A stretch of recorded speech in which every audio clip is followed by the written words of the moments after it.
Hello students, welcome to the study table. आज हम class 12th के चैप्टर नंबर 7 इंटीग्रेशन के नेक्स्ट टॉपिक की बात करेंगे, डेफिनेट इंटीग्रल की। अगर आपको इस वीडियो से रिलेटेड या फिर इस चैप्टर से रिलेटेड कुछ भी डाउट हो तो आप हमारा टेलीग्राम ग्रुप ज्वाइन कर सकते हैं। लिंक डिस्क्रिप्शन में दे रखा है, जहाँ पर आप हमसे डायरेक्ट इंटरेक्ट कर सकते हैं, अपने डाउट्स क्लियर कर सकते हैं और चैनल के बारे में फीडबैक भी दे सकते हैं। तो चलिए फिर स्टार्ट करते हैं। अब तक जो हम पढ़ते आ रहे थे वो था इनडेफिनिट इंटीग्रल, और आज की क्लास से जो हम पढ़ेंगे वो है डेफिनेट इंटीग्रल। तो अब इन दोनों में फ़र्क क्या है? इन दोनों में ये फ़र्क है कि इनडेफिनिट इंटीग्रल जब हम सॉल्व करते हैं तो हमें एक फंक्शन मिलता है, और जब हम डेफिनेट इंटीग्रल को सॉल्व करेंगे तब हमें एक वैल्यू मिलेगी, हमें एक कांस्टेंट वैल्यू मिलेगी। इनडेफिनिट इंटीग्रल को लिखने का तरीका क्या था? इनडेफिनिट इंटीग्रल को हम लिखते थे integration of F x D X is equals to F of X plus C. ऐसे हम इनडेफिनिट इंटीग्रल को लिखते थे। अब डेफिनेट इंटीग्रल को लिखने का तरीका होता है, ये चीज़ तो एज इट इज़ आएगी integration of F x D x. ये मैंने इसको एज इट इज लिख दिया। अब इसमें चेंजेस क्या करना है? इसमें चेंजेस ये है कि यहाँ पे इंटीग्रेशन के नीचे की साइड आएगा ए और यहाँ पे ऊपर के साइड आएगा बी। अब ए और बी क्या है? ए और बी कांस्टेंट है, कोई वेरिएबल भी हो सकते हैं, अपन को नहीं पता, लेकिन ए और बी, यहाँ पे ए जो है वो लोअर लिमिट है, lower limit of integration, lower limit of integral, और बी जो है वो अपर लिमिट है, upper limit of integral. B जो है अपर लिमिट ऑफ इंटीग्रल है। अब इसको सॉल्व करने का तरीका होता है f of b minus f of a. Means इसका जो हमारा आंसर आएगा उसमें से हम पहले बी पुट करेंगे, अपर लिमिट पुट करेंगे, फिर माइनस करेंगे लोअर लिमिट में से। अब डेफिनेट इंटीग्रल हमें बताता क्या है? ये तो हमने इसको सॉल्व करने का तरीका ये होता है, जो इसकी वैल्यू है वो हम सॉल्व करेंगे, लेकिन ये हमें बताता क्या है? ये हमें ये बताता है कि जैसे हमें कोई ग्राफ दे रखा है, ये हमें ग्राफ दे रखा है ये ग्राफ मुझे कोई भी एक रैंडम ग्राफ दे रखा है, y is equals to f x. ये मुझे कोई भी एक रैंडम ग्राफ दे रखा है। अब इसकी लोअर लिमिट मुझे क्या दे रखी है? लोअर लिमिट मुझे दे रखी है ए, लेट्स से ये मुझे ए दे रखी है, और इसकी अपर लिमिट मुझे दे रखी है बी, लेट्स से मैं मान लेता हूँ ये मुझे दे रखी है बी। अब इस लाइन का ये मतलब है कि integration of F x D X with upper limit B and lower limit A, तो मुझे ये बताता है कि ये एरिया कितना कवर कर रहा है with x axis. X axis से ये एरिया कितना कवर कर रहा है वो मुझे डेफिनेट इंटीग्रल बताता है, वो मुझे ये बताएगा। अब इसको सॉल्व करने के क्या क्या तरीके हो सकते हैं? एक तो मेथड हो सकता है कि हम इसको डायरेक्ट इंटीग्रेशन करके सॉल्व करें, जो कि हम जेई में लगा सकते हैं, और एक जो मेथड है जिसको हम लिमिट एज ए सम बोलते हैं, limit as a sum, limit as a sum. ये जो तरीका है ये हमारे बोर्ड्स में बहुत ज़्यादा आता है, तो इस तरीके से हम बोर्ड्स में, ये मेथड हमारा बोर्ड में आएगा, तो ये मेथड हमें बोर्ड में लगाना है। तो लिमिट एज अ सम, इसको हम सॉल्व करते हैं, इसका हम एरिया निकालेंगे by limit as a sum. तो चलिए फिर definite integral as the limit of a sum का फॉर्मूला निकालते हैं, इसका हम डिराइव करते हैं फॉर्मूला। अगर मान लीजिए मुझे एक ग्राफ दे रखा है, कोई भी मुझे रैंडम ग्राफ दे रखा है, y is equals to f x, ये मुझे ग्राफ दे रखा है y is equals to f x, ये मुझे ग्राफ दे रखा है। अब इसका मुझे डेफिनेट इंटीग्रल फाइंड करना है, integration of F x D x मुझे फाइंड करना है फ्रॉम ए टू बी, ये मुझे फाइंड करना है। तो इसकी लोअर लिमिट में मान लेता हूँ, मुझे दे रखी है ये ए, और ये अपर लिमिट मैंने मानी है, मुझे दे रखी है बी। अब मुझे इस पूरे का एरिया फाइंड करना है, क्योंकि डेफिनेट इंटीग्रल तो मुझे इसका एरिया बताएगा, तो मुझे इस पूरे का एरिया फाइंड करना है। तो एरिया फाइंड करने के लिए मैं इसमें छोटे छोटे एलिमेंट्स ले लेता हूँ, छोटे छोटे एलिमेंट्स। तो मैं छोटे छोटे एलिमेंट्स लेता हूँ, ये लिया, ये लिया, ये लिया, और ये चलता जाएगा, और मैंने बहुत सारे छोटे छोटे एलिमेंट्स लिए हैं। लेट्स से ये जो लाइन है इसको मैंने लिया x0 माना, इस लाइन को x1, इस लाइन को x2, इस लाइन को x3 and so on up to xn, total number of n lines है। तो अगर मैं इस एरिया, इसका एरिया निकालने की बात करता हूँ मैं, और इसकी मुझे विड्थ दे रखी है h, इसकी मुझे विड्थ दे रखी है h, और टोटल नंबर ऑफ लाइंस कितनी है n। तो अगर मैं इसका एरिया फाइंड करता हूँ, इसका एरिया मैं फाइंड करता हूँ, ये ऐसे थोड़ा सा कर्व में है, अगर मैं इसका एरिया फाइंड करता हूँ, इसकी मुझे विड्थ क्या दे रखी है, h दे रखी है मुझे, लेकिन इसमें जो बहुत मैंने छोटा सा एलिमेंट लिया, बहुत छोटा सा, मतलब बहुत ज़्यादा छोटा लिया है, इतना छोटा लिया है कि इसमें h जो है वो टेंड्स टू 0 है, इतना छोटा लिया कि h टेंड्स टू 0 है। तो जब ये h टेंड्स टू 0 है तो इसको मैं एज ए रेक्टेंगल ट्रीट कर सकता हूँ। तो इसके अंदर में मुझे जब इसका एरिया निकालना होगा तो मैं इसके अंदर रेक्टेंगल का एरिया निकाल सकता हूँ। तो इसकी विड्थ मुझे दे रखी है h मुझे विड्थ दे रखी है, और यहाँ पे मुझे इस लाइन की लेंथ क्या होगी, इस लाइन की लेंथ होगी f ऑफ a, इस लाइन की लेंथ होगी f ऑफ a। तो अगर मैं इन सभी को ऐड करता हूँ, सभी को ऐड, क्योंकि मुझे तभी तो एरिया मिलेगा, क्योंकि इसका एरिया ऐड करूँगा, फिर मैं इसका एरिया ऐड करूँगा, फिर मैं इसका एरिया ऐड करूँगा, सभी के एरिया को ऐड करूँगा, तभी मुझे इस पूरे का एरिया मिलेगा।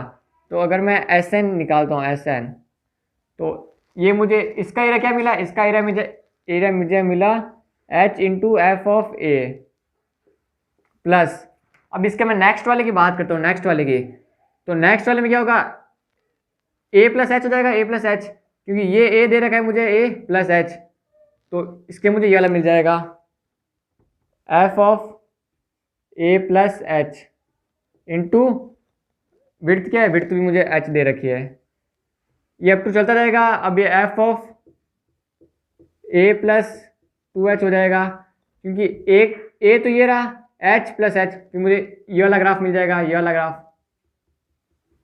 तो f of a plus 2h into h, up to ये जाता रहेगा f of a plus n minus 1 into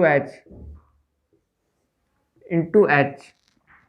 अब यहाँ पे आप सोचोगे कि NH क्यों नहीं आया, NH यहाँ पे इसलिए नहीं आया क्योंकि मैं इससे जस्ट एक पहले वाली टर्म ले रहा हूँ, ये वाली टर्म ले रहा हूँ मैं, ये n माइनस 1 वाली, क्योंकि मुझे इसका चाहिए।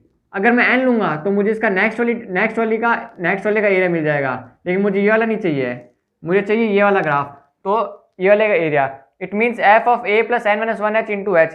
तो इस सभी में से मैं h कॉमन ले लेता हूँ, तो मुझे क्या मिलेगा, h f of a plus f of a plus h up to f of a plus n minus 1 into h। ये अब यहाँ से h की वैल्यू मुझे क्या मिलती है, जब मैं b is equals to a plus n h लिख सकता हूँ, b is equals to a plus n h, क्योंकि फर्स्ट है मुझे दे रखी है a, कॉमन डिफरेंस इन सब के बीच में है, दे रखा है मुझे h, और टोटल नंबर ऑफ टर्म्स कितनी है 1 2 2, ये तो n हो गई, और x 0 n प्लस 1, तो b is equals to a plus n h. तो यहाँ से h की वैल्यू मुझे क्या मिली, यहाँ से मुझे h की वैल्यू मिली, h की यहाँ से मुझे वैल्यू मिली b minus a upon n, b minus a upon n। अब h टेंस टू 0 है, h टेंस टू 0 है, तो n टेंस टू क्या होगा, n टेंस टू इन्फिनिट होगा। अगर h टेंस टू 0 जा रहा है तो n टेंस टू इन्फिनिट होगा, तो यहाँ से मुझे ये मिल गया। तो अब मैं लिमिट लगाता हूँ यहाँ पे, तो Sn मतलब एरिया मुझे मिलेगा, h क्या दे रखा है, h b माइनस ए अपॉन n, लिमिट लगाता हूँ, limit h tends to 0 into f of a plus f of a plus h up to F of a plus n minus 1h, ये मुझे मिलेगा। अब मैं h की वैल्यू ये put कर देता हूँ, लिमिट, या अब मैंने लिमिट n लिए, मैं अगर ये पुट कर रहा हूँ तो मुझे लिमिट भी n वाली लेनी पड़ेगी, और n टेंस टू इन्फिनिटी जा रहा है मेरा, n tends to infinity, b minus a upon n multiply में f of a plus f of a plus h plus and so on जाएगा f of a plus n minus 1h। बस ये हमारा formula बनेगा एरिया निकालने का। Area निकालने के लिए एरिया क्या है, एरिया इसके इक्वल, अगर मैं इसको एरिया मान लेता हूँ तो area is equal to limit n tends to infinity b minus a upon n, अब b माइनस ए तो कांस्टेंट है, तो मैं b माइनस ए को बाहर के साइड भी लिख सकता हूँ। अगर मैं बाहर के साइड लिखता हूँ b माइनस ए तो भी वो सही रहेगा, क्योंकि b माइनस ए तो कांस्टेंट है। तो b minus a into limit n tends to infinity 1/n into f of a plus f of a plus h plus and so on जाता रहेगा f of a plus n minus one into h. अब मैं limit as सम के ऊपर एक question ले लेता हूँ, जिससे कि आपको ये कंसेप्ट जो है वो और ज़्यादा क्लियर हो जाएगा। तो चलिए फिर क्वेश्चन कर लेते हैं। ये evaluate definite integral as limit of a sum, इसको हमें सॉल्व करना है as a limit of sum. तो चलिए फिर सॉल्व करते हैं। लिमिट ऑफ सम इसका फॉर्मूला में पता है क्या होता है, integration of a to b f x D x. इसका फॉर्मूला होता है लिमिट ऑफ सम्स का b minus a into limit n tends to infinity 1/n into f of a plus f of a plus h up to so on f of a plus n minus one into h. ये इसका limit of सम है, जहाँ पे h की value जो है वो है b माइनस ए अपॉन एन। ये जस्ट अभी हमने सॉल्व किया था कि definite integral as a limit of sum का फॉर्मूला होता है ये। तो इनकी वैल्यू जब यहाँ पुट करते हैं तो यहाँ पे लोअर लिमिट क्या दे रखी है, यहाँ पे हमें लोअर लिमिट a दे रखी है और अपर लिमिट भी हमें यहाँ पे b ही दे रखी है। तो अगर इसको मैं सॉल्व करता हूँ, लेट्स से इसको मैं i ले लेता हूँ। तो अगर मैं सॉल्व करता हूँ i is equals to b minus A limit n tends to infinity 1/n F of A. यहाँ पे मुझे फंक्शन क्या दे रखा है, यहाँ पे मुझे फंक्शन दे रखा है f of x is equals to x, मुझे यहाँ पे फंक्शन दे रखा है। तो एफ ऑफ ए, तो यहाँ पे आएगा मुझे ए मिलेगा, ए प्लस एच, तो यहाँ पे मुझे ए प्लस एच मिलेगा plus a plus 2h up to so on a plus n minus one into h. तो यहाँ पे अब मैं ए ये कहाँ पे जा रहा है, n माइनस वन टाइम्स तक जा रहा है। तो टोटल नंबर ऑफ ए कितने हो गए, यहाँ पे टोटल नंबर ऑफ n हो गए टोटल नंबर ऑफ ए हो गए b minus A limit n tends to infinity 1/n n minus one into A, और h कैसे इंक्रीज हो रहा है, h 2h up to n minus one H. तो अगर मैं इन सब में से h कॉमन ले लेता हूँ प्लस h, तो क्या बनेगा 1 plus 2 plus 3 up to so on n minus one, ये बनेगा। तो यहाँ से मुझे आंसर मिलेगा b minus A limit n tends to infinity 1/n n minus one into a plus h. अब ये सम ऑफ n नंबर्स है, ये अप टू n नंबर्स रहेगा, सम ऑफ n नंबर्स है। तो n into n plus one, ये n minus one sorry, up to n minus one term तक होगा। तो मैं यहाँ पे n माइनस वन लिख देता हूँ, h into n minus one, n into n plus one होता है अप टू n अपॉन 2, ये होगा क्योंकि up to sum of n natural numbers है। अब n क्या है, यहाँ पे n माइनस वन है, तो यहाँ पे n माइनस वन मैंने डाल दिए, n into n plus one होता है, तो n प्लस वन, तो ये n माइनस वन हो जाएगा और n ये n रहेगा। तो इसको मैं सॉल्व करता हूँ। अब जब मैं 1/n को मल्टीप्लाई में भेजता हूँ तो मुझे क्या मिलेगा, तो मुझे आंसर मिलेगा b minus A limit n tends to infinity. अब मैंने इसको मल्टीप्लाई में भेजा तो n से n कट जाएगा, means 1 minus 1/n into a plus h upon 2 हेजिटेज रहेगा मेरा, और ये n से n कट जाएगा और मुझे यहाँ से मिलेगा n माइनस वन। और h की वैल्यू क्या दे रखी है, h की वैल्यू मुझे दे रखी है b माइनस ए अपॉन n। तो इसकी वैल्यू मैं यहाँ पे डाल देता हूँ, बी माइनस ए अपॉन एन, तो ये एन से एन कट जाएगा। तो अब मैं एन इजिकल्स टू इन्फिनिटी में डालता हूँ, तो एन इजिकल्स टू इन्फिनिटी में डाला तो ये हो जाएगा 0 और माइनस 1 अपॉन एन ये हो जाएगा पूरा 0। तो मुझे इक्वेशन क्या मिलती है, यहाँ से मुझे इक्वेशन मिलती है बी माइनस ए, यहाँ पे ए प्लस बी माइनस ए अपॉन 2, तो एलसीएम लूंगा तो मुझे यहाँ से एलसीएम में मुझे मिलेगा बी प्लस ए अपॉन 2। तो मेरा फाइनल आंसर होगा B minus a into B plus A.